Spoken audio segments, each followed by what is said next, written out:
Hey everyone! So while we're all looking up at the skies, watching for drones and missiles, there's a completely different war being fought.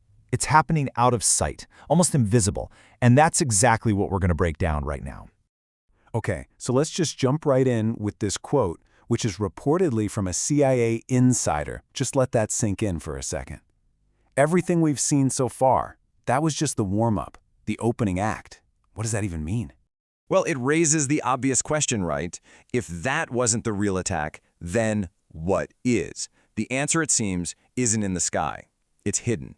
It's being fought across three totally different battlefronts that we're going to walk through together. An economic front, a nuclear front, and maybe the most important one of all today, the information front. So let's start with that first one, the economy. Look, this isn't about winning some big, flashy battle. No. The strategy here is way more patient, way more cunning. It's called a war of attrition. So, what exactly is a war of attrition? Well, think of it as the ultimate long game. The goal is simple. You make it so incredibly expensive for your enemy to defend themselves that eventually they just can't afford to fight anymore. You're basically weaponizing their bank account and time itself. And this is where you see the strategy in action, clear as day. On one side, you've got Iran's Shahed drones. They're cheap, they're easy to make a ton of. On the other side, you've got Israel and the US having to fire these hyper-advanced, incredibly sophisticated interceptor missiles that cost an absolute fortune to shoot them down. And here's the crazy part. We're talking about a cost difference of 10 to 15 times.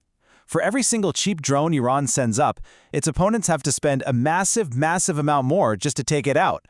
It's simple math, really. And it leads to a huge question. Who can afford to keep paying that bill month after month, year after year? So the whole philosophy is this idea of death by 1,000 cuts. You're not going for one big knockout punch. Instead, you launch these small, cheap, repeated attacks over and over and over until your adversary is just completely drained, not just of weapons, but of money. All right, let's shift gears to our second front, and you'll see how this all starts to connect. We're leaving the world of pure economics and stepping into something that frankly feels a lot scarier, a war of nerves on the nuclear front. And this is where things get really messy, because the experts, they are completely split. On one side, you have people practically shouting from the rooftops, 100% yes, we are closer to nuclear war, and they're pointing to things like France deploying air-launched nukes in Europe. But then, you've got this totally opposite take, supposedly from a CIA source saying, absolutely not. Their logic? The real nuclear threat is Russia, because Iran doesn't even have a nuclear weapon. Who do you believe? But the picture is even bigger than just one conflict. Right now, the US is burning through its stockpiles of weapons and ammunition, sending them to Ukraine and the Middle East. And who's watching all this? China. And they're not just watching, they're building up their own resources. And then there's this other threat, the dirty bomb.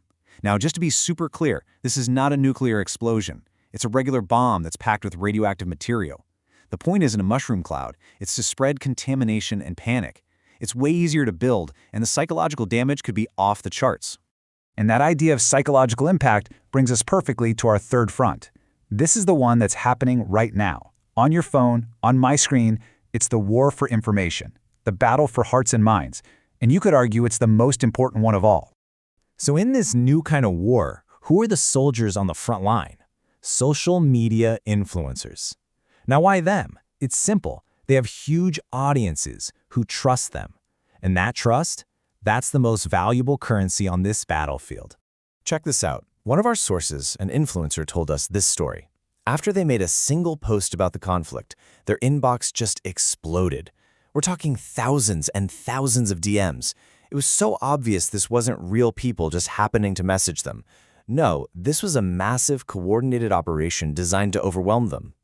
But look at how smart these messages are. They're not saying, hey, go repeat our propaganda. Of course not. They're way more sophisticated. They appeal to your emotions. They say things like, help us. Where is your voice? They play on your guilt. It's a tactic designed to trick you into spreading their message, maybe without you even realizing you're part of a campaign. So, how can you actually spot one of these campaigns in the wild? Well, you look for the telltale signs, a sudden flood of messages out of nowhere, pretty much the exact same story being told by tons of different accounts, these intense emotional appeals, and if you actually check the accounts themselves, you'll often find really weird posting histories or engagement patterns. It just doesn't look right. Okay, So you've got this economic war of attrition, total uncertainty on the nuclear front, and a full-blown information war raging online. It's a mess. It's like a thick fog. So the huge question is, how on earth can any of us figure out what's actually true? And the stakes here are just incredibly high. I mean, on the surface, a regime falling might sound like a win, but some experts are warning that a power vacuum in Iran could just be an open invitation for countries like Russia and China to rush in, creating a situation that could be even more dangerous. But here's the good news. There are tools we can use to cut through the noise. Here's a really simple but powerful one from a former CIA operative. Step 1. Find two sources with totally opposite points of view. I mean the two extremes. Step 2. You actively hunt for the little details, the specific facts, the numbers, where they actually agree. And step 3, that tiny point of agreement, that little island where their stories overlap, that's probably your most reliable version of the truth. You know, in a world where everything, the economy, information, even nuclear threats are being used as weapons, maybe our best defense isn't some billion-dollar missile system. Maybe it's just our own critical thinking. So I'll leave you with this question to chew on. How do we protect the truth when truth itself has become the battlefield?